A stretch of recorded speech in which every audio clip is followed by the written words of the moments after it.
This is With the First Pick, the CBS Sports NFL Draft Podcast. This is episode 61. I'm Ryan Wilson. That guy you heard giggling, that grown man giggling, Rick Spielman. And today, we're going to take a look at 10 young NFL players heading into make or break years, play well and get paid, fail to look those lofty pre-draft expectations next spring. We could be talking about them needing a fresh start to jumpstart a once promising career. So the list includes 6 first-rounders, Rick, including 2 former top 10 picks, and 9 of these players, because Rick failed to follow instructions, are hoping to cash in on big second contracts. Spoiler alert, Alexander Madison already has a second contract. He'll be looking for number 3, but they'll need to ball out in 2023 to get that opportunity. But before we jump into today's show, in case you missed it, Rick, on Monday's show, we looked at Pete Prisco's top 100 players list through the NFL draft lens, focusing on some of the young players who made the cut, looking ahead to which rookies we can expect on the list next summer. And you can check that out in the podcast feed. And coming up next week, this is going to be fun, Rick. You take a historical look at those young quarterbacks who went from average to outstanding in their first few seasons and which QBs are poised to make that jump in 2023. All right. Do us a favor too, Rick, by the way. Yes. Take a second right now. And I'm going to be really interested to see if you can pull this off. Hit the thumbs up if you're watching on YouTube, and you can find us at NFL on CBS. It really helps promote the pod to those folks who might not otherwise know we exist. And if that isn't reason enough, hit the thumbs up to honor Rick celebrating his anniversary, which was yesterday. Rick, how has your wife managed to stay married to you? I'm going to guess 28 years. Nope. 36. Holy yesterday. crap. You got married when you were 24? Yeah. Yeah, we got married right out of college. So I figured if I had one, I better not let it go.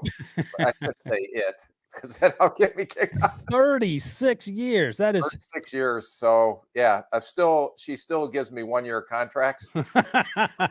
God bless that woman. Yeah. Man. But 36 is a pretty big number. That's huge. That's you've been married longer than Debo has been alive. Yeah, and the other thing too is I was very excited to present her with my Paramount Plus subscription. Yet I still how'd it go? It didn't go good. I gave her a card and I was going to write in, and with our anniversary, we received a Paramount Plus for a year, and I cannot figure out how to sign in to get the Paramount Plus. I still am struggling with that to the nth degree. I think it's a conspiracy. Oh, but we can try to work through this.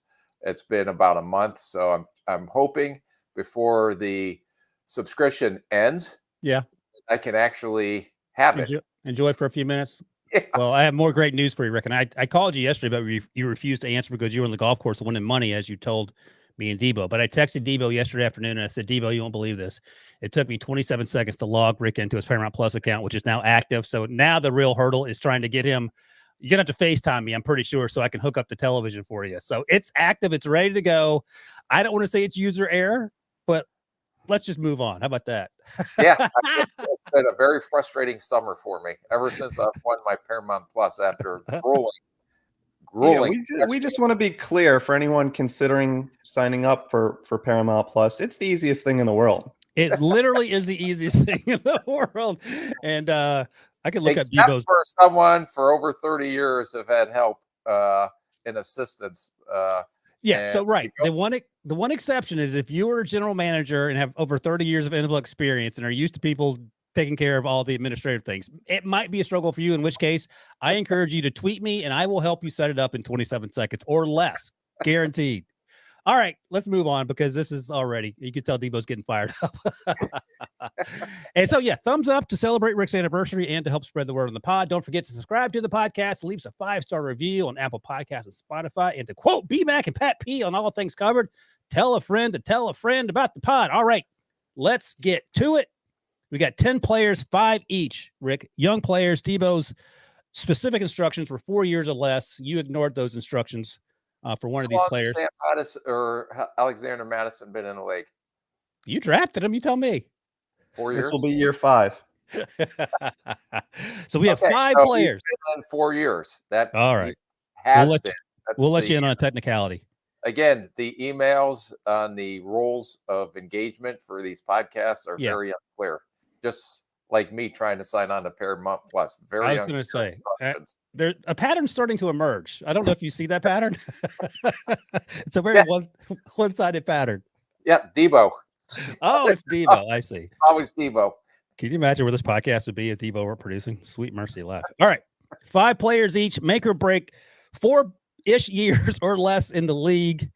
And what does make or break mean for these guys? So what has to happen in your mind, Rick? And you have history, plenty of history of players who you drafted, had certain expectations for, and you knew maybe they weren't going to excel in year 1, maybe even to year 2. And then they start to catch fire in year 3 and year 4 of their contract year. So what's the progression you want to see in a young player, for example? And then what are you expecting out of some of these players we're going to talk about, what you want to see in this season, as a lot of them are playing for big contracts? Yeah, we're going to talk about a lot of interesting guys and a lot of young guys that were considered, even generational type talents that haven't lived up to that coming out in the draft. So, but when you're sitting there in a general manager seat, you're waiting, and year 3 is usually the tell all whether he is or isn't going to be a player. Now, some of these guys are coming off major injuries or have had durability issues, which we'll get into a little later. But a lot of these guys, and you saw the 2020 draft, how many guys did not get that option exercise in the 5th year? So that tells you where the team feels about them. We saw it last year with Daniel Jones, and then he ended up turning that into a pretty good contract for him. So it doesn't mean if you didn't exercise that 5th year option that they're total busts. But these guys that did not get their 5th year option exercise really have a lot to prove this year. All right, well, let's start with the 2nd overall pick in the 2020 draft. He's the first guy on your list, 24 years old, Chase Young, 7.5 sacks, 4 forced fumbles in 15 games as a rookie, and those numbers get your attention. 1 defensive rookie of the year. Then he tore his ACL, just 1.5 sacks in 11 games the past 2 years. You mentioned the lack of 5th year option for some of these guys. Chase Young falls into that category. There were some rumors, and I don't know that there's anything more than that on the old internet machine there, that the Steelers were interested in trading for Chase Young the last few weeks. I don't know if there's any truth to that, but the point is that if you get your 5th year option picked up, and if you're playing like a former second overall pick, there's no conversations of trading players in general. And as Debo notes, 12 out of the 32 first rounders in 2020, including Chase Young, not including Chase Young, did get their 5th year options picked up. So 20 of these guys did not. So Chase Young, what do you want to see from him? Yeah, that's less than half of those guys that were picked did not get their 5th year option exercise. But in Chase, I went back. He was defensive rookie of the year. I went back and actually looked at my college report on him. Oh, nice. What do you got? And I thought he was going to be a generational type talent as a pass rusher. And he also was very strong, freak athlete, freak size. So I said that he is more physically gifted than when I did the Bosa brothers coming out of Wow. I was going to ask you, because obviously the Bosa brothers were big time coming to Ohio State, and athletically, I don't think it's crazy to say that Chase Young was more imposing in college. That and his size. And had similar type production, and I thought he played just as hard. But then, he fell off his sophomore year. What do you want to call it? Sophomore slump. He only been in, tore his ACL last year, or I think is in this sophomore year, and second season. Second season, and did not play until the last 3 games last year. So I went back and looked at those 3 games from last year. 49ers. The Browns and the Cowboys were the 3 games he played in at the end of the season. And the difference I saw, they slowly built up his reps. I think it was like 30 some reps against the 49ers in his first game back, and slowly built them up. But you're still seeing the strength. You're still seeing the power. You're still seeing the explosiveness off the snap. Everything that you saw in college, what you didn't see, and what you're hoping to see this year, is the change of direction. So guys usually coming off ACLs, the first thing that really comes back is them going straight forward.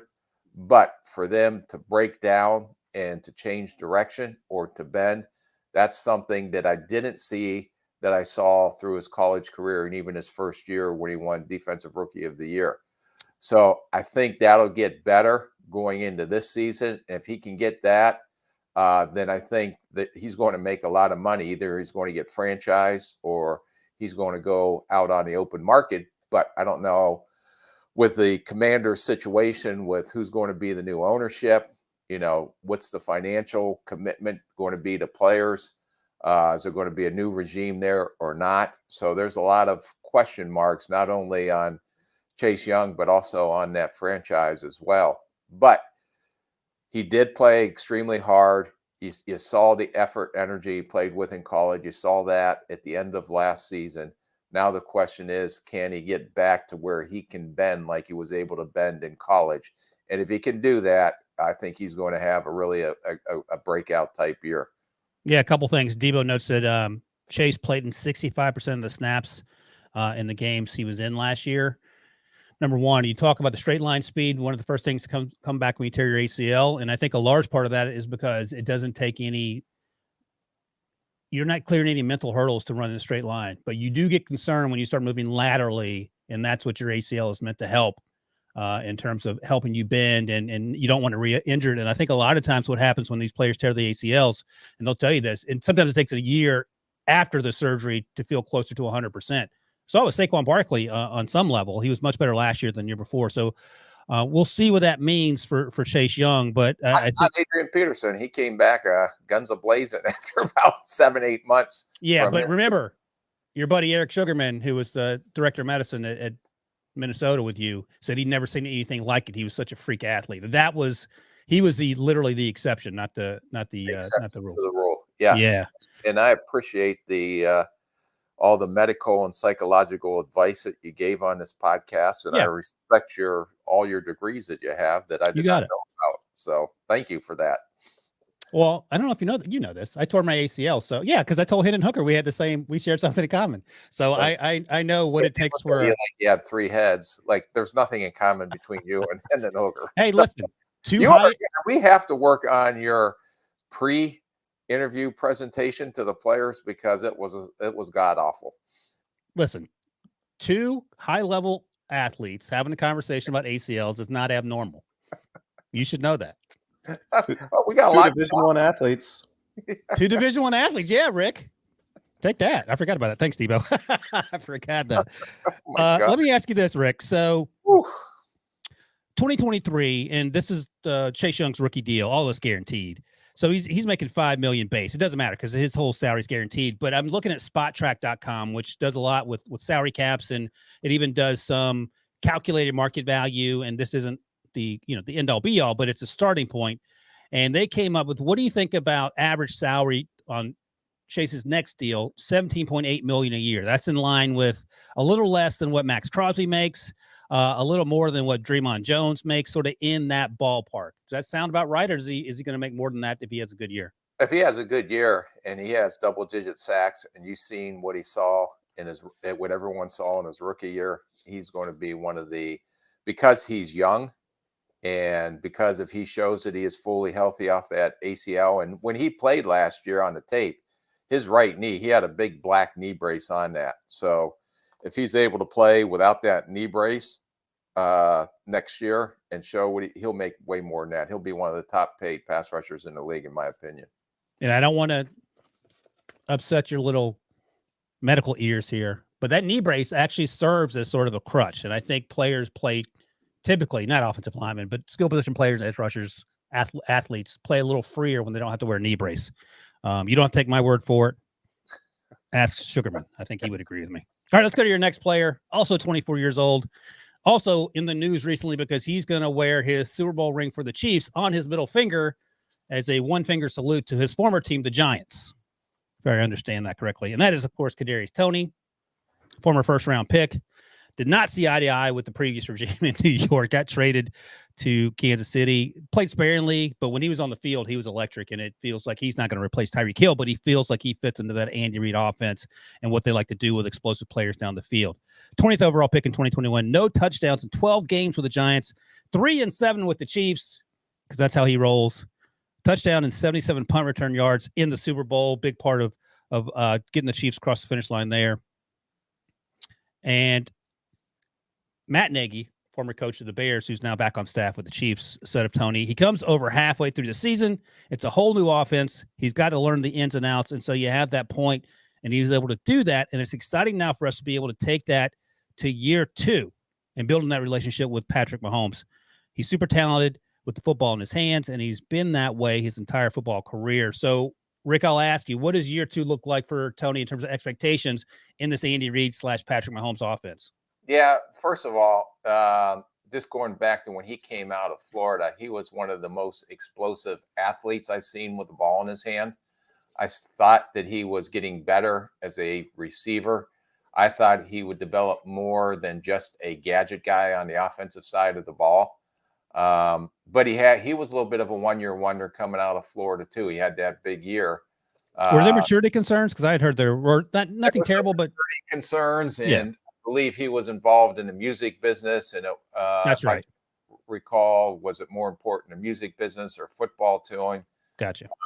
But he didn't had a lot of durability issues in the Giants. Never panned out. So when a player goes to a team during the season, it's very difficult, not only one, to learn the playbook, because they're probably going to just give you X amount of plays to learn just so you can master those plays, and then see what he does. And he should have a full load of understanding that offense and a better relationship with Patrick Mahomes as far as Patrick Mahomes understanding how he makes his cuts, when he makes his cuts, all that timing that comes along with it. So is he Tyreek Hill? No. Is he more explosive than Hardman? In my opinion, yes. He's a better receiver than Hardman is. So, but he's going to have to be their number one option, in my opinion. They have Valdez-Scantling, who's a deep threat, but just kind of a one-trick pony. Sky Moore has to step up in the slot. They also drafted Rashee Rice, who I think is more of a possession guy than a legit deep threat. So he's going to get the opportunity to show that he is a number one receiver. Now they got Kelsey, I understand, at the tight end, but as the number one receiver, he's going to have every opportunity to prove that. And even when he got to Kansas City, I believe his best game was in Week 10, where he had 4 catches for 57 yards. But he also missed weeks 12 and 14 with an injury. Right. So he has to show, 1, that he is durable enough to play 17 games. And 2, there's no question, if he has the ball in his hands, how explosive of a playmaker it can be.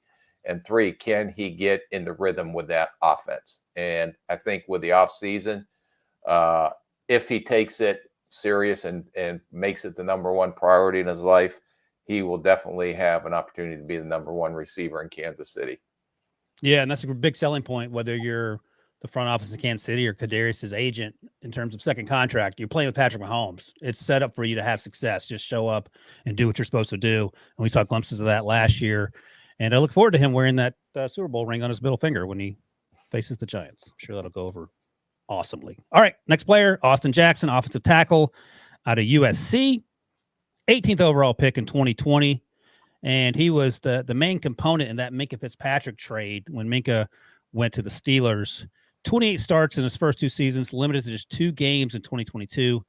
Dolphins have signed Isaiah Wynn and Cedric Ogbuehi this offseason. And you guys were down there at Dolphins camp, you and Pete Prisco. Talked to Jalen Ramsey on camera. You talked about the way Tua had looked to thicken up lower body-wise, and he needs to get a little stronger to absorb some of those hits. But the big issue, of course, is the offensive line. What does Austin Jackson need to do to sort of turn that corner as he ends nears the end of his rookie campaign contract? Yeah, I don't know if you recall when he came out of USC, he was a left tackle. I think he had athletic skills to play left tackle, but he was pretty raw from a technical standpoint. Yep. He had the great story about the bone marrow, saving his sister, I believe, with a bone. So kid's an outstanding kid. Just recalling from when he came out, he started at left tackle his rookie year. I believe he played in about 15 games and started 12. Then in 21, he struggled that rookie year at left tackle. So they moved him inside. He played 13 games at guard and 3 games out at left tackle out of necessity. But I thought he even was worse as a guard just because I don't think he's never played that. Things happen a lot quicker when you move inside. So then last year they moved him back out to right tackle. He only played 2 games before he had ankle injuries. He went on IR, came off IR, and went back on IR again. So, Debo, I know you're the crackpot research guy, but this pick for the Fitzpatrick pick that they traded that they got when they traded him to the Steelers. Yeah. So that hasn't turned out very well as of yet. So. No. And I want to ask you this. So 18th overall pick, and the previous tackle taken in that draft was Tristan Wirfs at 13. The Buccaneers, if I recall correctly, traded at 1 spot to get him. 2 spots ahead of Tristan Wirfs was Makai Becton. Just ahead of Makai Becton, Jedrick Wills got drafted. And then 4th overall, Andrew Thomas. And then we come down to Austin Jackson, who ends up being the 5th tackle taken. The next tackle is Isaiah Wilson, taken by the Titans at the end of the first round. That clearly didn't work out for off-field issues. You talked about that he had the ability. It's just a matter of not being able to keep his head in football. But so you draft someone 18th. Does this, in retrospect, not at the time, but in retrospect, does this feel like a reach because they needed it and it didn't work out? Because it feels weird to say that the 18th overall pick, who played left tackle in college, can't do it at the NFL at a high level, struggles inside, and your points about why he struggled inside are good ones. I mean, just doesn't mean you can do it just because someone says move inside, and then he continues to struggle. What are you thinking, I guess, when you look back on this draft pick? Yeah, no, you're probably hoping that, like I said, I don't believe they exercised his 5th-year option either. Was that the? No, they didn't. Yeah, right. So he has to have a big year because right now there are a lot of questions on him if he's going to be a first-round bust. I've had some first-round busts. Everybody has had them, but when you have those, you have to understand it. Either right now it's a make or break year for him, going with the theme that Debo sent us. And the whole key to Miami having success this year is that offensive line and keeping Tua upright and letting Tua make sure that you can get the ball to the playmakers, and they're going to be much better on defense. So this is going to be a critical year, not only for Miami, but for him as well.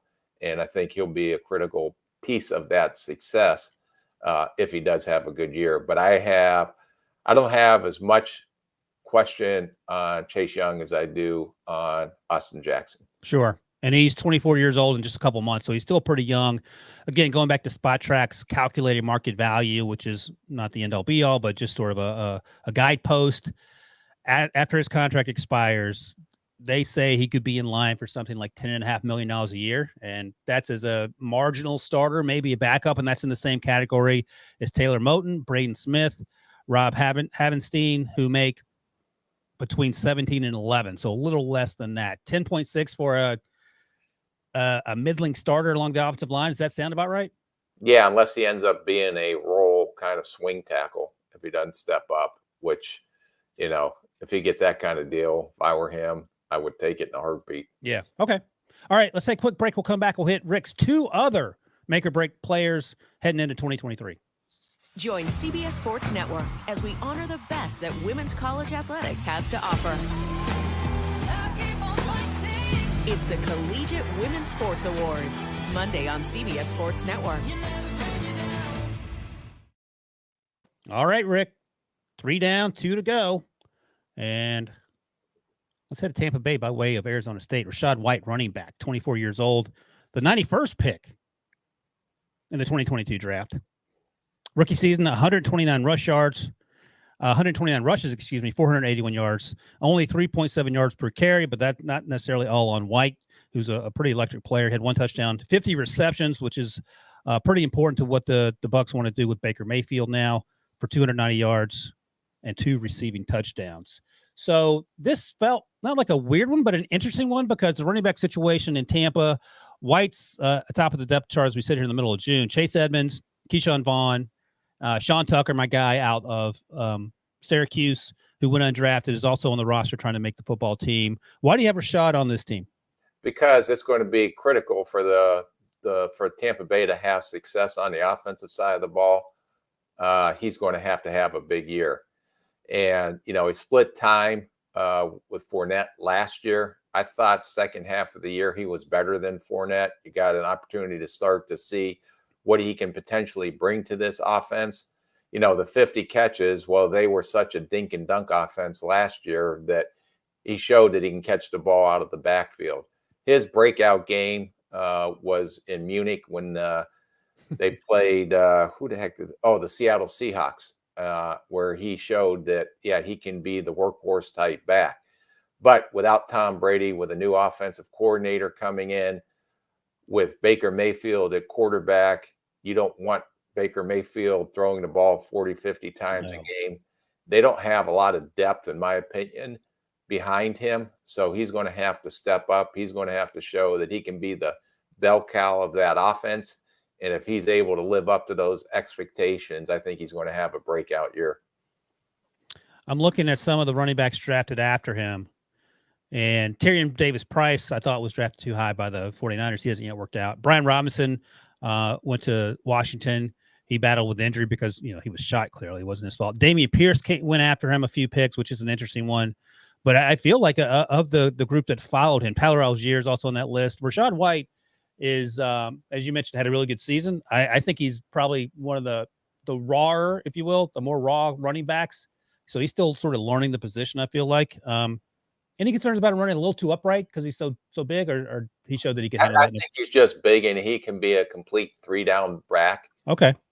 So I think that you saw him improve through the year last year, but I think he has more than enough talent to be able to be the bell cow, and he's going to have to be because after him, they don't have much at running back, and your guy, Sean Tucker from Syracuse, was not practicing down there, still coming off that injury. Yeah. So there's some durability concerns there. But Chase Edmonds is not the answer as a bell cow. He'll be a good guy to maybe throw in there to give him a break. But everything is set up for him next year down in Tampa, and especially with Canales, a new offensive coordinator who was in Seattle for all those years, and how they ran the ball very efficiently and effectively. This is definitely going to be a opportunity for him to step up and be one of the top running backs in the league. All right, let's go to your final player in a make or break season. A young man you drafted, Alexander Madison. He's 25, so we'll give you let you slip on the 4.5 years. Just 102nd pick in 2019 draft. He's got 1,600 career rushing yards, 11 touchdowns, averaging over 4 yards per carry, 70 receptions. And that sounds like a lot, but then you think about last year when we just talked about Rashad White had 50 in 1 year. But he has the ability to catch the ball coming to the backfield, 3 receiving touchdowns. Last season, though, Rick, was the least productive season of his career. The Vikings have now moved on from Dalvin Cook. So what's the plan for Madison in this offense, and what does he need to do? Yeah, well, he's going to get an opportunity to be the bell cow for them. They got Ty Chandler, I think. They drafted McBride from UAB. They got Chenault, who's more of a kickoff returner, but also has excellent speed. But he's the most talented running back on that roster. And he's always played second fiddle to Dalvin Cook just because of Dalvin Cook's explosiveness and playmaking ability. But now he's going to get an opportunity to be the guy. And so this will be a big year for him. They gave him a 2-year extension, which really doesn't count to me, although it counts in Debo's world and why I violated apparently the rules. Does it count in the bank account? Yeah, well, no, it was 2 years and it was about $7 million. Most of it was guaranteed, but that to me, that's just a prove it type deal for him to come in and show that he can be the lead back. But he's big, he's physical, he's powerful. He can make some explosive plays. He's not nearly as explosive as Dalvin Cook. Phenomenal kid, great work ethic. So I'm excited to see what he does when he gets the opportunity to be the number 1 guy in the backfield. Yeah, so Kirk Cousins' final year of his deal. They drafted Jordan Addison, the wide receiver out of Pitt and USC. Obviously, Justin Jefferson, we've talked about him in recent weeks about how he's going to be, in Rick's mind, perhaps the highest paid non-quarterback in the league, and rightfully so. So the pieces are in place for this offense.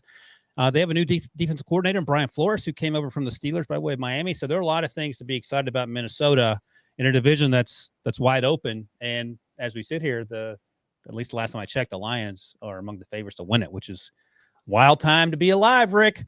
All right. Going to take a quick break. We'll come back. We'll look at my 5 players who are in make or break seasons heading into 2023. It's Big Three Hoops on CBS, and the Trilogy Dynasty is back. Will anyone stop the champs this season? Big Three Hoops, Sunday on CBS. All right. Let's get to getting. So this guy, my comp for him coming out was Anquan Bolden. I'm talking about Leviska Chenault out of Colorado. He's 24 years old. Really? Rick's making a face because he hates all my comps. Who is your comp for Leviska Chenault? Let's start there. God. He was more to me in a gadget type than an Antoine Bolden type. Maybe the size, but I thought he was more of a gadget type guy coming out because they played him in the backfield. They lined him up everywhere. Everywhere. Well, Bolden he was the only player they had. Right. Bolden was a great blocker and a great end up being a really good receiver in the NFL, but they didn't line Bolden up at all the different places they lined him up at Colorado. So where did Bolden go to school again? Did he go to Arizona? No, where did Bolden go? He went to Florida State. Florida State. Sorry, my bad, BMAC. Yeah, but they didn't need to in those Florida State teams. Colorado, as history has proven, is a terrible football program. We'll see if Coach Prime can fix that. But the size, yes, the speed. Actually, Leviska was a little faster than Anquan. Anquan ran really slow, but played faster than that. But fair enough. He did line up all over the place. Yeah, I don't know how you make that comparison. Okay, well, I'm going to ask you this.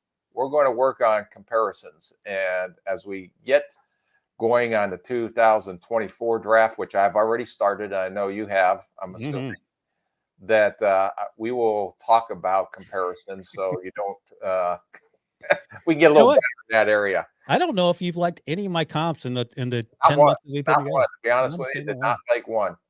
Who was your comp for Leviska Chenault? Let's start there then, smart guy.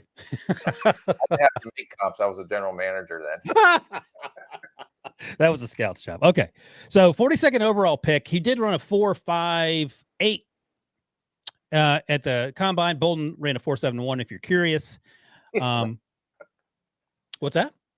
I'm sorry. I'm still getting over the shock of that comparison, but go ahead. I've said much more shocking things of that.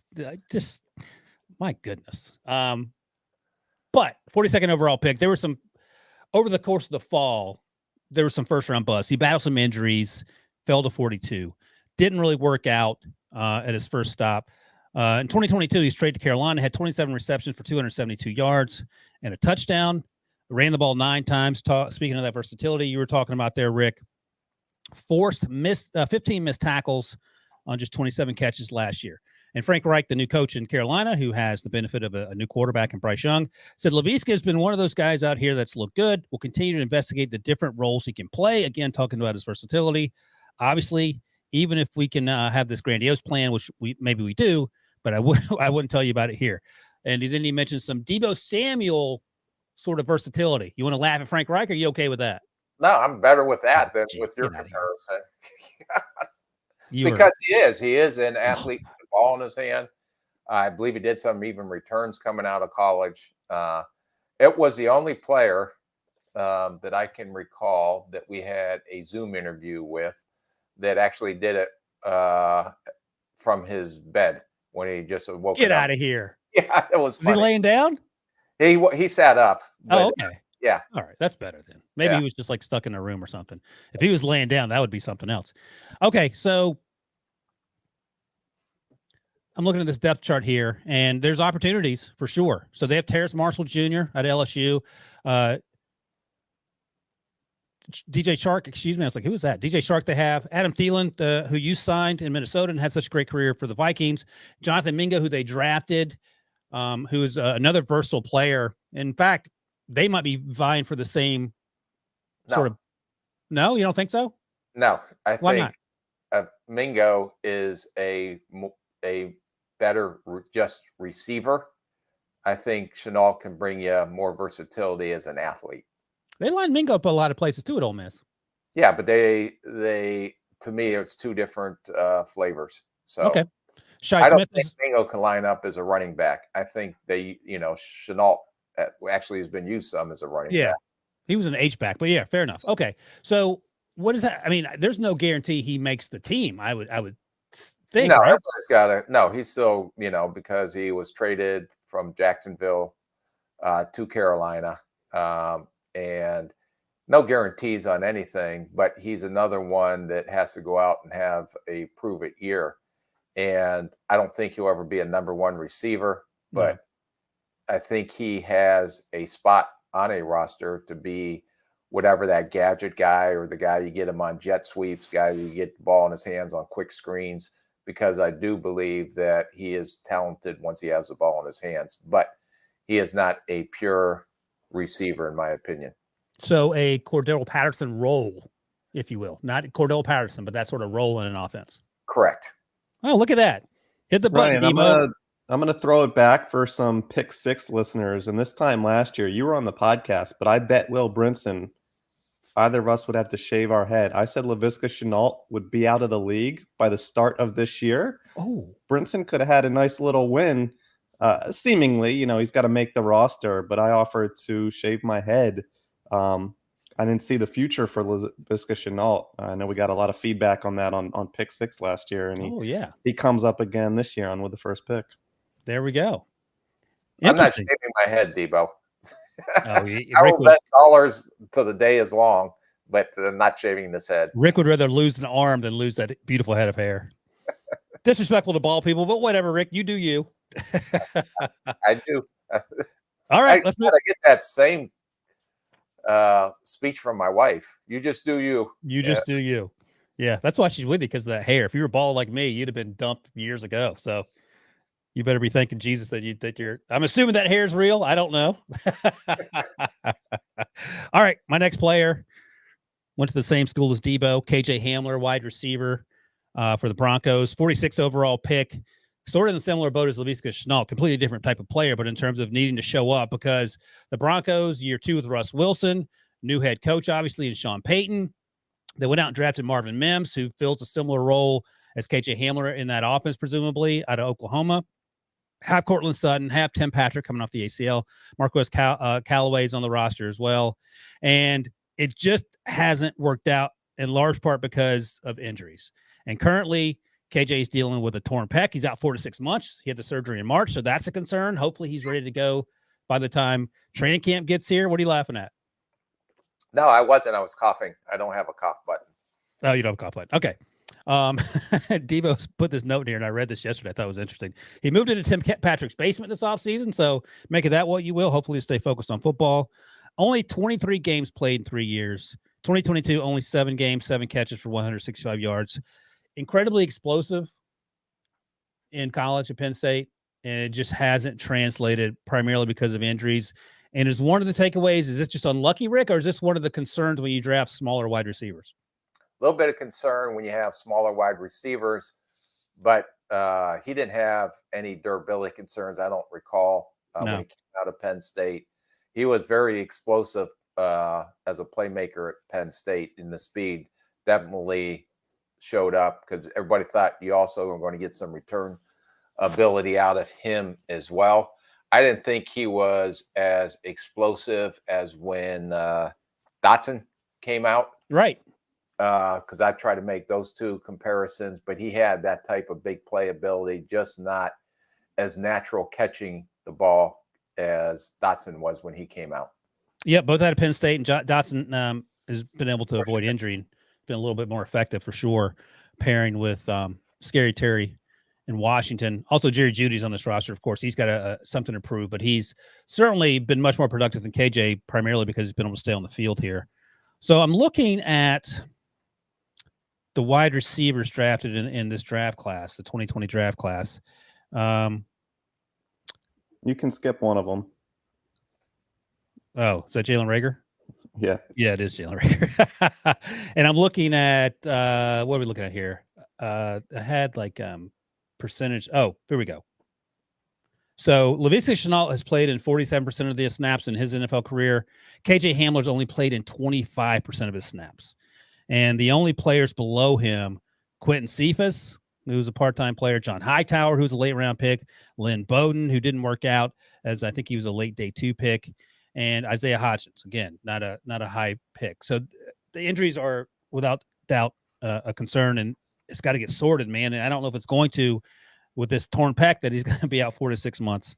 And he heard it working out on his own. It wasn't like, TJ Watt tore his pec trying to make a tackle. This is just him lifting weights or whatever. All right, next player. And this is a curious one because he has played a lot and he's been productive on some degree. Isaiah Simmons drafted as a linebacker / hybrid, and now he's moving to defensive back. Jonathan Gannon, the new head coach, said when Isaiah was coming out of Clemson, he liked his versatility and his ability to play perhaps deeper. And maybe we see more of that in Arizona now. He's 24 years old, number 8 overall pick in 2020. He played in 50 games, has 7.5 sacks, 4 interceptions, 16 pass breakups, 7 forced fumbles. I mean, all those numbers you can certainly get behind. Played 48% of his snaps last year at cornerback or safety. So he's maybe easing into that transition of defensive back full-time. 5th-year option was turned down, as Debo notes. And one of the things that I noticed when I was looking at his stats, he's struggled a lot with giving up huge plays. He gave up 9 touchdowns in coverage. And look, I haven't seen all 9 touchdowns. I'm just looking at the stat sheet here, so it may not be all his fault, but those are incredibly high and at least on paper are concerning to some degree. How hard is it, Rick, to go from, first of all, his first year in Arizona, it was hard to find a role for him. So he felt like a fish out of water, got a little more comfortable, but how hard is the transition from one position, linebacker-ish, to another position playing defensive back? Yeah, well, that's not too many people can go from linebacker to corner. I mean, I never heard of that before. You could have done it when you were running the 4.6s. Yeah, no, I know my limitations. But yeah, no, he is a unique athlete. But there was some question on his see-to-do or his instincts as a linebacker. But there was no questions about his athleticism and being able to play multiple positions.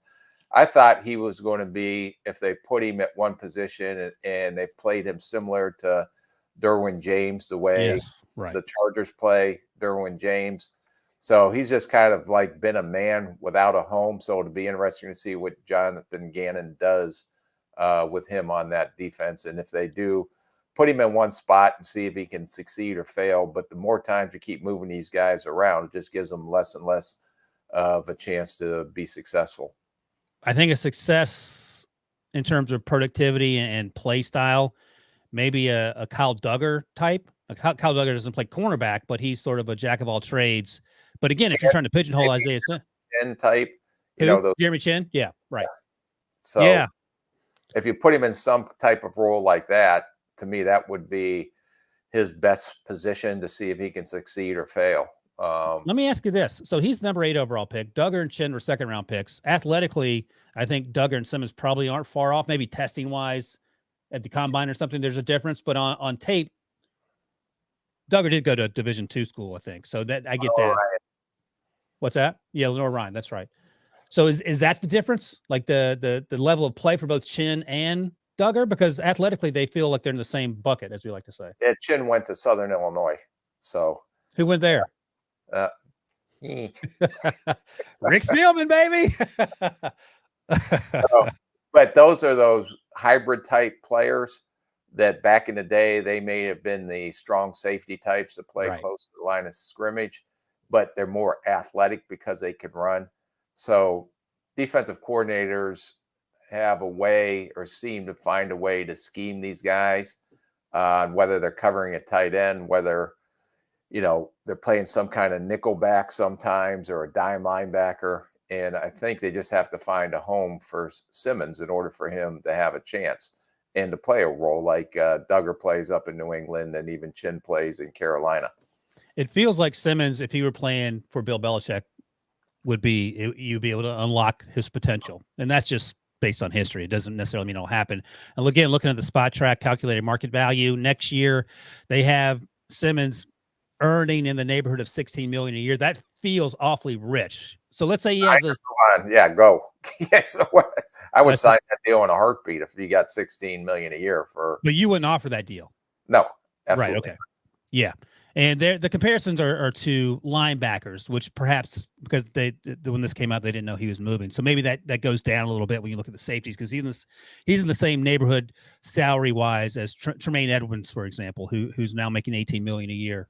I think Tremaine's in the Chicago, right? He went to the Bears. Correct. Yeah, he signed with the Bears. All right. So Isaiah Simmons has actually done some good things. Just needs to be consistency. And part of that consistency is finding a home position-wise. So hopefully Jonathan Gannon can unlock that. My next player, again, he just can't get over the injury bug. And he was a lot of fun to watch at Virginia Tech. Caleb Farley, the cornerback, he's just 24 years old. But someone said something coming out of the draft. I think he had back issues coming out. Rarely is it the case that back issues get better. Like, you can pull your hamstring heals. You can have your ACL fixed. I had my ACL fixed, Rick. That's why I could talk you and authoritatively about it. We have a lot in common. A lot in common with him and Hooker. But Caleb Farley has been bitten by the injury bug time and time again. He's torn his ACL once he got into the league. Played 12 games in 2 years. He was first-round pick. He went one pick before Darisaw, so he helped you get the guy that you wanted. And we talked about Darisaw on the last podcast. So if you want to hear about how Rick was sweating bullets waiting for Christian Darisaw to land in his lap after trading down. I can't believe he traded down. It worked out for you, though. Had back issues entering the draft. He still struggled with those, struggled with the ACL, didn't play in 2020 after opting out because of the pandemic. And he's finally started to work out again. And this feels like man. And, we talked about Isaiah Wilson earlier. Titans have had a run of first-round picks that haven't worked out for various reasons. And part of that maybe is why John Robinson, the Titans' former general manager, was fired in the middle of the season. The timing was weird, but who knows? Is there any hope for Farley to finally have a bit of luck and start to play like the guy we saw? Yeah, I don't know, because his injury history in college was pretty significant. Yeah. He was a former quarterback in high school, actually, that came in as a receiver. Then I think he tore his ACL his first time out there at receiver, was redshirted, then moved to corner. Everybody thought that he was a very good athlete, excellent length, thought that best in press man was not very good, in my opinion, in off coverage when he came out. But then in 2020, he opted out. I think his mother, from my research, passed away from breast cancer in 2018. I think that's right. Yeah. His reasoning was, because we also talked with him, that, want to make sure they protected his father from getting COVID or anything. So then he goes and he has the same durability issues that he had in college. So when you look at guys like this, you understand the physical traits, the size and the speed, everything is there. But we relied a lot on our medical staff to determine whether we want to take a risk on this player, especially with a back injury. And I can't recall whether we had him on our board or off our board, but I know he was a concern.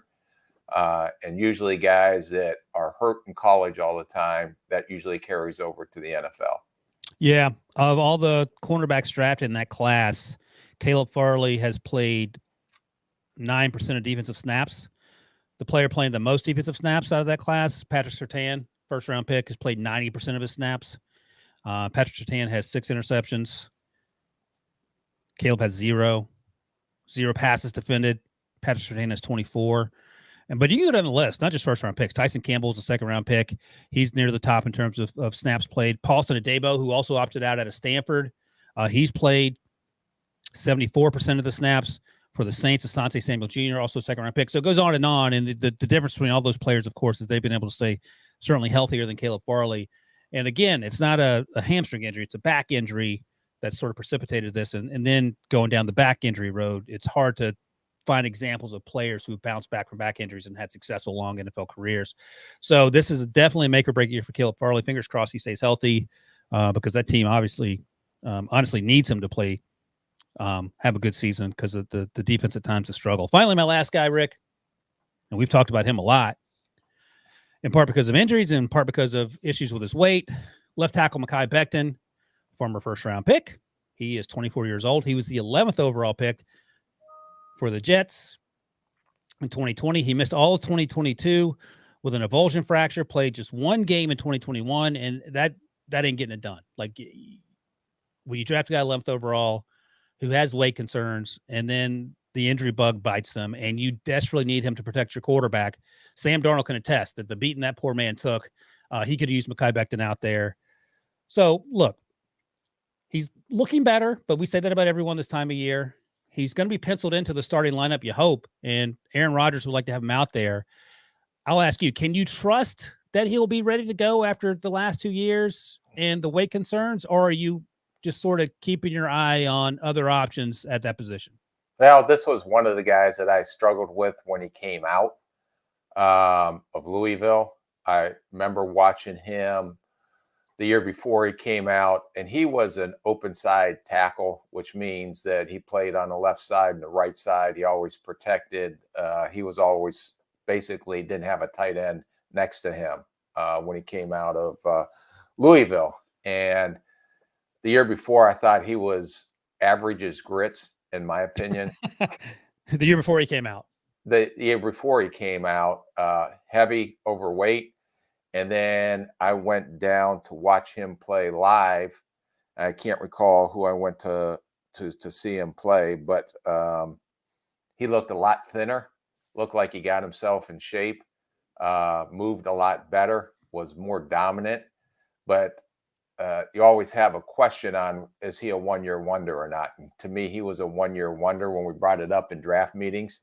There's no question about the size and the athleticism and the unique length. But why hasn't he done it through his whole career? So when you look at these guys coming out, and we talk about it all the time. And when we're talking about the guys coming out in the draft, why are they just doing it for 1 year? Why haven't they been productive through their career? A la Hyatt from Tennessee this year, the receiver that we had plenty of discussions on. So there was no question about the athleticism, the size. It was, can he manage the weight, and does he truly have passion for the game? And that was one of the concerns that I had when he came out. And you know the reason why I had extra concerns? Why? He opted out of Louisville's bowl game. Oh my gosh, we haven't been down that road in a while. Opt out. That got your attention. That got our attention, yes. So Dwayne Brown is penciled in right now as a left tackle. He's a little older. Laken Tomlinson's the left guard. Joe Tippmann, who they drafted out of Wisconsin, is penciled in the starting center, and he'll have an opportunity to certainly win that job. Elijah Vera Tucker, who we've talked about before in terms of the Christian Darrisaw draft, he was a great pick, and he, when healthy, has been really good. And then Makai at right tackle. Billy Turner's the backup along with Yadni Kajus, so we'll see how that works out. If you're the Jets, and they've changed coaching staff and front office, I think, since Makai. Joe Douglas maybe drafted Makai, I can't remember. But let me ask you, if you're looking at the draft board and you say, all right, we took Makai 11th overall, and then 2 picks later, the Buccaneers took Tristan Wirfs. If you're doing self-scouting, how are you approaching, why did we take Makai over Tristan? Yeah, we always used to do AARs, after action reviews, which is a military term. And if we did miss on a pick, we would go back and really take a deep dive into why we missed him. Was it something we just didn't see on tape? Was it something in the psychological testing? Was it something in the intelligence scores? What was it that made us miss that player? And we always I spent more time on guys that we missed than that we hit on, because I wanted to try to make sure that we didn't make the same mistake. Right. So in this situation, I would go back. Why did we take Makai over Tristan Wirfs? And Tristan was a little raw coming out, right? Who? Tristan was a little raw coming out, I think. He was a great athlete. But he was a right tackle. Yeah. Makai, everybody was projecting him at left, but I thought Wirfs was going to be athletic enough to play left tackle. And then we'll find out this year. Yeah, went down to mini camp and just watched him move around at left tackle, where they have him penciled in as a starter right now, that I don't have any doubt that he's going to make that transition pretty easy. Yeah, I mean, you hate to say what if, but Tristan Wirfs solves a lot of problems on this offensive line if you take him over Makai Becton. But I get it. You see Makai, you see how big he is, and see he's a pretty good athlete too for his size, but the weight was a concern, and obviously the injury history. So hopefully, fingers crossed, like Caleb Farley, he can stay healthy. And he opt out. What's that? And he opt out of the bowl. Oh, that's right. And he didn't. The ball was rolled out there, and he decided to sit on the bench and eat a hot dog. Like who's the tight end that ate the hot dog that got you all fired up? No, they just enjoy the interviewing on the sideline while their brothers are out there battling their rear ends off to win another game. Who is that? Who's the tight end from Notre Dame that got drafted by the Raiders? I can't remember his name now. Michael Mayer. Yeah, that's who you're fired about. Man, your recall is getting a little concerning. You know what happens? Like after the draft is over, I just flush it, and I'm looking forward. So it takes me a while to get the recall. That's what I have you on here for. You're the computer. Yeah. Who That's can't use recall Paramount Plus. By the way, Joe Douglas joined the Jets in 2019, so he did in fact draft Makai Becton. And maybe he's had that conversation about why did we take Makai over Tristan, and for some AAR. And if you're watching on YouTube, you can see Rick trying to do the high five you. If you need a little pick me up, just watch YouTube. 54-minute mark, you can see Rick giving you a high five to help get you through your day. I can't find the camera. You can't find the camera, which is troubling, but hey, whatever. It's Rick, you're a GIF now. All right, Rick. I figure I was a gift to everybody. I'm not a gift. Oh, listen, we're a little early here. Do you want to tell us a quick dad joke before we get out of here? Or are you all done? No, I'm done. I am still very distraught over the Paramount Plus and not being able to provide that as an anniversary gift. So I had to actually scramble to go get flowers on the way back from my golf match and a card because I couldn't present a Paramount Plus surprise to her last night. You could write on a card and give it to her. Yeah. Next year. Maybe next year. Rick, when you get a moment, just give me a call and I'll get your Paramount Plus set up. Set aside 4 hours. It'll be like the electrician showing up. Between 12 and 4. You got it. All right. That's it for episode 61. Remember, give us a thumbs up if you're watching on YouTube and subscribe to the old podcast. Leave a 5-star review. Thanks as always to my guy, Rick. Happy anniversary. Thanks to Debo for producing. Thanks to all you out there who watch and listen. Have a good weekend, and we'll see you back here Monday morning.